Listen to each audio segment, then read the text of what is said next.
Mga babae na destino sa opisina sa City of Talisay Traffic Operations Development Authority. Gisanguna usab nga mamahimong traffic enforcers sa adlawng Sabado. Si Chona Carion sa report. Lunes hangtod sa Biyernes, anaa sila sa opisina sa City Toda. Sila may mo-entertain sa mga traffic violators nga mangutana ug bubayad sa ilang multa. Sama ni Lori May Baclay kinsa may liaison officer ug Maureen Sumaya nga encoder sa maong buhatan. Apan kung Sabado na, ipangdestino na sila sa nagkalain-laing dapit sa dakbayan isip lady enforcers. Gitumong kini aron ma-familiarize usab sila sa mga gibuhat sa naka-assign sa gawas.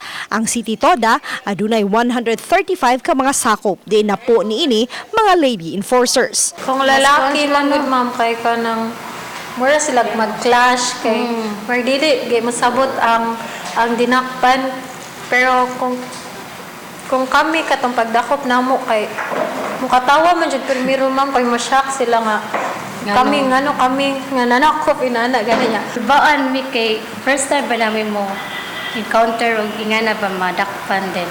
Pero kadugayan na mo panapok ma'am, kaman sa lingaw man siya ma'am.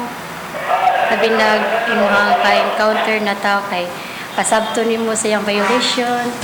Then paano sa sila ma'am mo? Sabot sa sila. Gihimo ng unom kaadlaw ang duty sa traffic enforcer sa dakbayan, human gipatasan ang ilang sweldo sukad ni adtong Hulyo 1.